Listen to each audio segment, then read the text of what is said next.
నీ గురించి నువ్వు తెలుసుకోవటమే జ్ఞానం వైపున వేసే మొదటడుగు. కొంతమంది ఎలా దాచుకుంటారు అంటే తాము నిండు నూరేళ్ళు బతుకుతామని ఆశతో. కొంతమంది ఎలా ఖర్చు పెడతారు అంటే మరుక్షణం చనిపోయినా పర్వాలేదు అన్నట్టు. ప్రతి ఒక్కరితో స్నేహం చేసేవాడు ఎవరితోనూ సరిగ్గా స్నేహం చేయడు. నిజమైన స్నేహితుడు అంటే ఎవరు? రెండు శరీరాలతో ఉండే ఒకే ఆత్మ లాంటివాడు. నీ మనస్సు నీ జ్ఞానవంతం చేయకుండా కేవలం నీ మెదడు నీ జ్ఞానవంతం చేయటం అసలు జ్ఞానమే కాదు.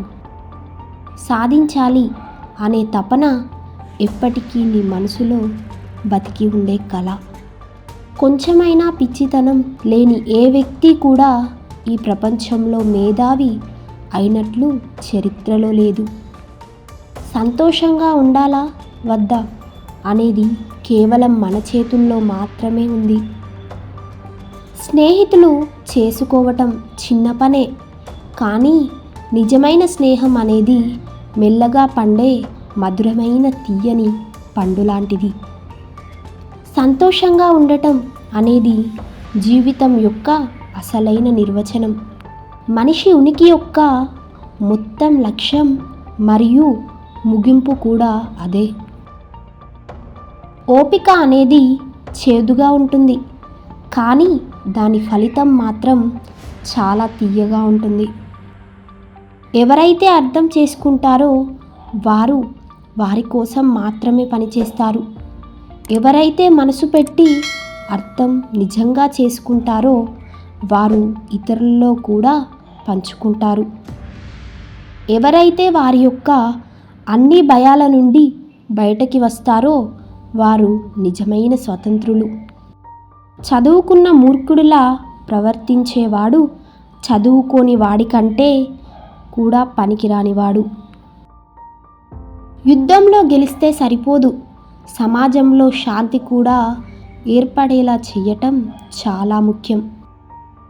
50 మంది శత్రువులకు విరుగుడు ఒక మంచి స్నేహితుడు. విమర్శలను నివారించటానికి ఒకే ఒక మార్గం ఉంది. ఏది చేయకండి, ఏది చెప్పకండి, నిశ్శబ్దంగా ఉండండి. నేర్చుకోవటం అనేది చిన్న పిల్లల ఆటలాగా కాదు. కష్టం లేకుండా మనం ఏదీ నేర్చుకోలేం. మనకు ఎన్ని రకాల సుఖాలు సౌకర్యాలు ఉన్నా కూడా స్నేహితులు లేకుండా ఎవ్వరూ బతకాలి అనుకోరు. నీకు నీతో కాకుండా ఇంకా ఎవరితో కూడా అవసరం లేదు. ఉంటే నువ్వు దేవుడివైనా అయి ఉండాలి, లేదా రాక్షసుడివైనా అయి ఉండాలి. నువ్వు మంచి రాజుగా ఉండాలి అనుకుంటే ముందు నిన్ను నువ్వు చక్కగా మలుచుకో. డబ్బు వెనకాల ఎప్పుడూ పరిగెత్తకు, కేవలం కష్టపడు, దానంతటా అదే వస్తుంది. మనిషి పుట్టిన 2-3 సంవత్సరాల వరకు మాట్లాడడం నేర్చుకుంటాడు, కానీ ఆ తర్వాత జీవితం మొత్తం నిశ్శబ్దంగా ఉండటానికి ప్రయత్నిస్తాడు. నువ్వు ఎంత ఆలస్యంగా నిర్ణయాలు తీసుకుంటే అంత త్వరగా నువ్వు నాశనం అయిపోతావు. నిన్ను నమ్మని నీ భార్యను నువ్వు కూడా ఎప్పుడూ నమ్మకు.